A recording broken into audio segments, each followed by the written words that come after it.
Assalamualaikum dan selamat pagi semua. Apa khabar? Hari ini saya bersama kamu untuk berkongsi tentang lesi endometrial yang merupakan tajuk dalam SEM akhir kamu ni lah. Endometrial, lesi. Apa maksud lesi? Endometrial kenal? Masih ingat lagi macam mana rupa endometrial? Ingat kan? Dia ada dalam dua bentuk, tight cluster dengan exodus. Jadi hari ini kita akan belajar tentang lesi ataupun lesion yang boleh berlaku pada endometrial.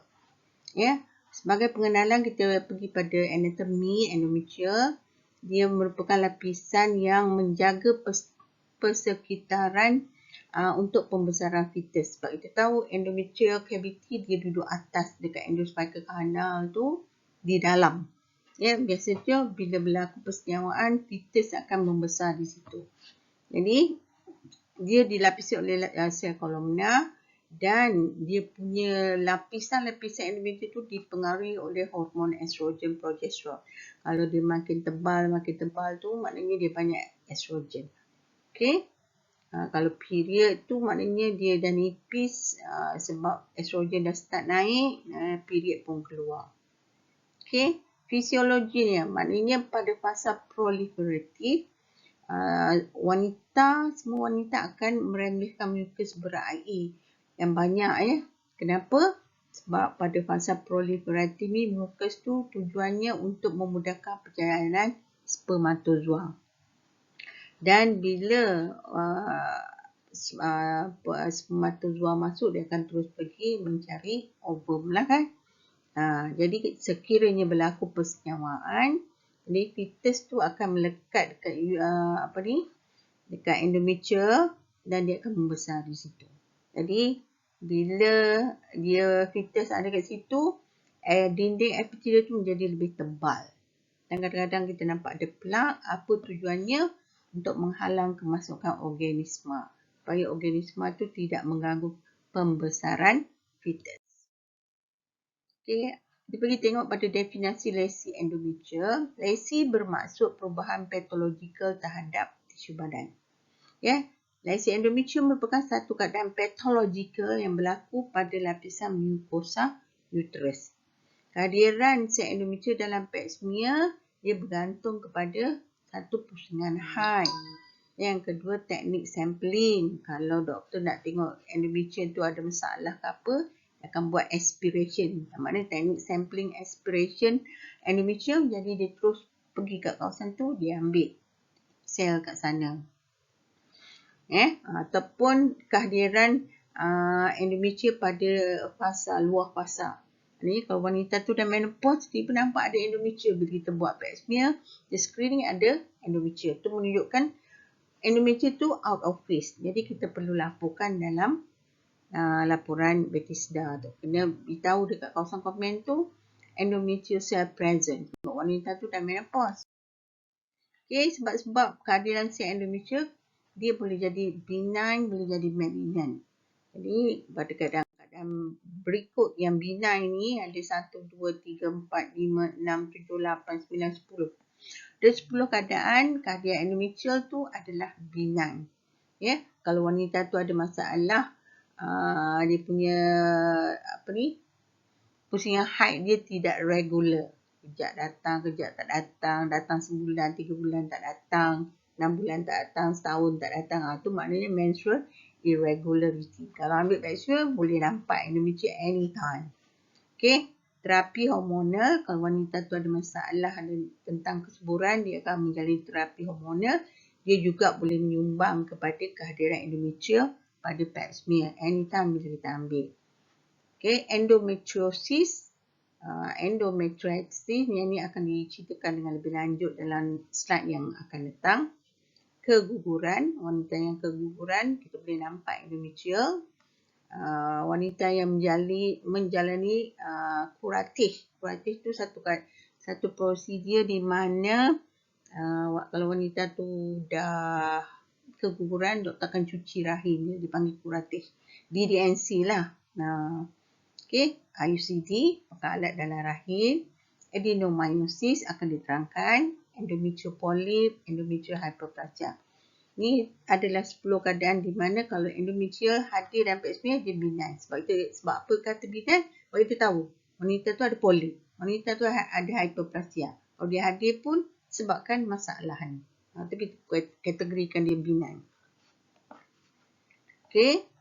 Kalau malignant pula, adenocarcinoma of endometrial cancer lah. Itu je satu. Jadi kena ingat. Lesi endometrial ni ada benign, ada malignant. Benign satu persatu. Apa itu endometritis? Tis berhujung ni bermaksud jangkitan. Maknanya endometrium tu mengalami jangkitan organisma sama ada gonokokal ke, chlamydia ke ataupun TB, kuman TB. Bila ada jangkitan akan berlaku pengumpulan nanah yang banyak di kawasan endometrium. Dan selain pada tu, macam mana boleh berlaku endometritis jangkitan? Kalau ada prosedur perubatan atau pembedahan yang menggunakan alat-alatan, kemungkinan infeksi boleh berlaku. Itu juga boleh menyebabkan jangkitan. Pada endometritis. Ataupun proses semasa melahirkan anak juga boleh mengundang kepada jangkitan pada endometrium. Keguguran juga boleh menyebabkan jangkitan. Pemakaian alat dalam rahim juga boleh menyebabkan jangkitan pada kawasan endometrium. Ataupun wanita tu ada jangkitan daripada saluran tiub fallopian tube dia tu. Dia juga boleh menyebabkan jangkitan kepada endometrium. Sebab dia dekat kan, dia dalam satu cavity. Endometrial cavity dengan tube fallopian tube tu dekat. Ataupun acute cervicitis, cervix dia ada jangkitan. Dia juga boleh menyumbang kepada jangkitan pada endometrium. Okey. Lain-lain jangkitan pada pelvic termasuklah jangkitan STD, gonorrhea, semua tu boleh menyebabkan kepada jangkitan pada endometrium. Habis jangkitan, kita pergi kepada endometriosis. Apa maksud endometriosis?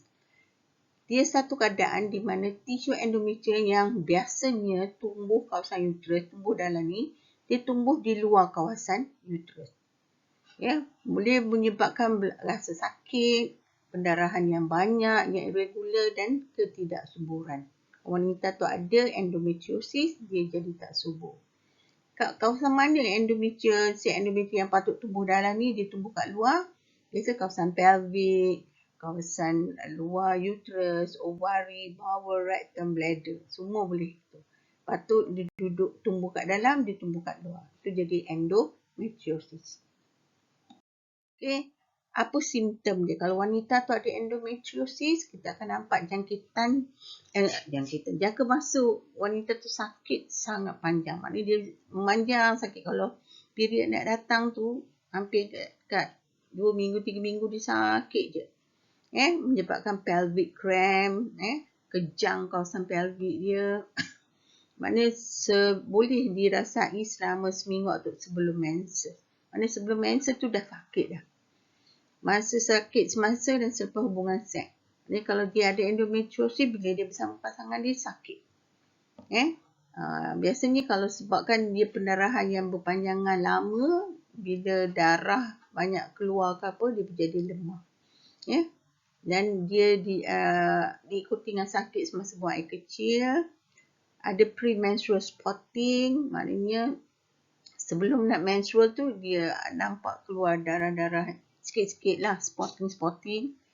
Dia menyebabkan wanita tu tak subur dan sakit semasa dan sebelum dan semasa period. Itu simptom bagi wanita yang ada endometriosis. Kalau endometrial polyp, ni benign, endometrium benign lagi. Ni endometritis, endometriosis, yang ni endometrial polyp. Endometrial polyp merupakan ketumbuhan yang kecil, lembut dan tumbuh dalam uterus. Dan pertumbuhan ini sangat perlahan. Dan ia mungkin boleh tumbuh satu atau lebih pada satu. Kadang-kadang endometrial polyp ni terkeluar melalui vagina menyebabkan cramp. Maknanya kalau dia lama kat dalam tu tak buang, dia boleh terkeluar sampai ke vagina. Sekiranya polip ini terbelit, dia akan menyebabkan bekalan darah tak sampai, menyebabkan dia boleh terjangkiti. Mana berlaku infeksi kat kawasan polip tu. Polip jarang betulkan menjadi kanser, dan setengah wanita yang ada endometrial polip ni, dia sukar untuk hamil. Sebab kadang-kadang polip yang tumbuh membesar tu boleh menghalang laluan sperm untuk bertemu dengan ovum dan menyebabkan tidak berlaku kehamilan di situ. Okay, endometrial polip, apa simptom dia? Apa tandanya?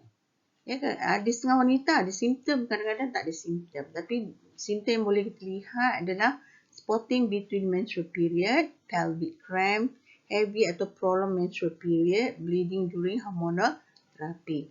Maknanya yang ni bila pendarahan yang banyak dan lama menyebabkan wanita jadi lemah lah. Ya. Ini adalah simptom untuk endometrial polip. Diagnosis endometrial polip boleh dikesan melalui ultrasound ataupun hysteroscopy.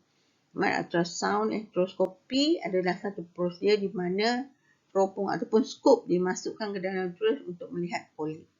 Ya. Jadi kalau nak tengok ada polip ke tidak, dua cara doktor akan buat, iaitu dia akan tengok dengan hysteroscopy ataupun ultrasound. Ni polip, besar polip ni. Kalau sperm nak masuk pun tak boleh. Tubuh wanita menyebabkan wanita tu sukar untuk hamil. Jadi kena buang polip ni tu. Okay, kita pergi pada lesi endometrial benign yang seterusnya adalah adenomyosis. Adenomyosis adalah satu keadaan di mana kelenjar endometrial dan tisu penyokong dijumpai dalam dinding tisu otot uterus. Tadi endometriosis kita nampak sel endometrial tumbuh di luar uterus. Tapi yang ni sel endometrial tu tumbuh dalam dinding otot uterus. Adenomyosis ni dia berkait rapat dengan endometriosis. Dan endometriosis adalah satu keadaan di mana sel uterus yang biasa dilihat di dalam uterus keluar semasa menstruation bertanam dan tumbuh di dalam uterus. Maknanya adenomyosis ni dengan endometriosis ni dia ada berkaitan rapat. Baik, endometriosis ni dia tahu si endometrial tumbuh di luar uterus. Tapi bila period dia akan masuk ke dalam uterus dan dia akan tertanam dalam dinding otot uterus. Jadilah adenomyosis. Itu sebab dia kata berkait rapat. Faham? Okay, simptom dia lebih kurang sama juga. Cuma satu simptom yang sangat unik. Bila orang tu ada adenomyosis, kita akan nampak dia punya perut membesar. Sebab uterus dia membesar 2 hingga 3 kali ganda berbanding saiz normal. Nak nampak macam pregnant. Tapi bukan pregnant, adenomyosis. Adenomyosis berlaku pada tisu dan darah lama terperangkap dalam tisu otot uterus menyebabkan pengaliran darah keluar dari cervix sebagai daripada normal mensel. Itu adenomyosis. Endometrial hyperplasia pula. Dia diletak dalam kategori benign lagi, lesi endometrial benign. Endometrial hyperplasia berlaku apabila lapisan rahim tumbuh terlalu tebal akibat rangsangan hormon estrogen. Maknanya kalau dinding tu tebal, biasa disebabkan hormon apa? Estrogen. Jadi bila hubungan banyak dengan tebal tu dia macam menyerupai kanser endometrial lah. Tapi dia belum jadi kanser lagi. Wanita yang mempunyai kitaran haid yang tidak teratur lebih cenderung untuk mengalami keadaan ini. Endometrial hyperplasia adalah satu keadaan yang bukan kanser. Gejala yang kita nampak, simptom kalau wanita tu ada endometrial hyperplasia, keputihan, sakit perut, pendarahan antara tempoh haid, pengeluaran darah haid yang banyak dan tempoh yang panjang.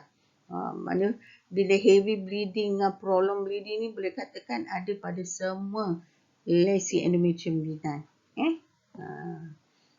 Cuma yang unik pada adenomyosis, dia punya uterus membesar, nampak macam dia pregnant. Endometrial hyperplasia, wanita yang berisiko untuk dapat adalah wanita yang dah menopause, wanita yang gemuk, wanita yang ada diabetes, wanita yang haid dia tidak tetap atau irregular menses, dan wanita yang ada sindrom polycystic. Maknanya selalu dia ada mengalami ketumbuhan sis dalam rahim dia. Itu menunjukkan simptom dia tu ada endometrial hyperplasia. Bila polycystic tu maknanya dia banyak sis yang tumbuh, tumbuh lagi. Okey. Itu simptom endometrial hyperplasia. Ni kita tengok sebab hormon estrogen yang banyak, dia jadi tebal lapisan endometrial dia. Endometrial hyperplasia. Kita pergi pada lesi endometrial malignant, dia adalah adenocarcinoma endometrial. Dia berkembang dari endometrium, lapisan dalaman rahim. Kanser rahim biasanya berlaku selepas putus haid, tapi ia boleh berlaku pada wanita yang tersebut bila ia mula menopause.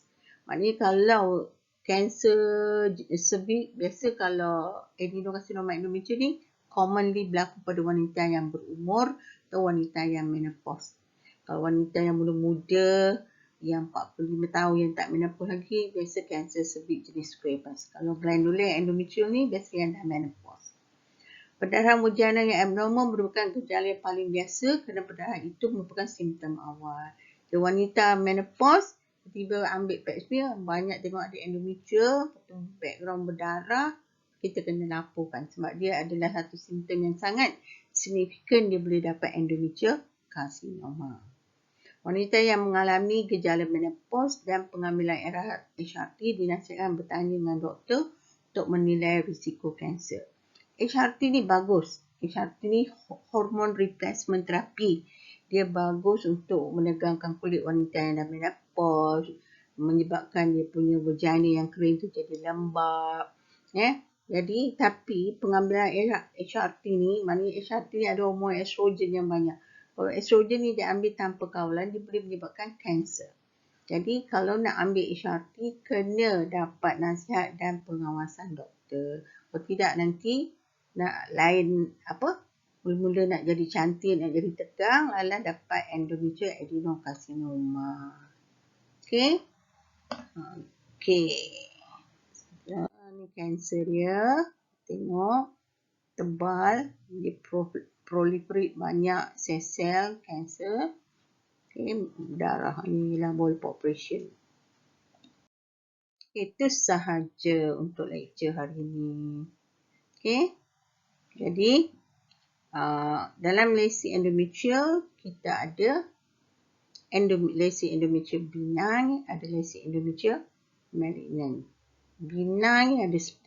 Kena ingat semua, kena tahu apa beza endometriosis dengan endometritis. Apa kaitan endometriosis dengan adenomyosis. Apa itu endometrial polyp. Apa itu endometrial hyperplasia.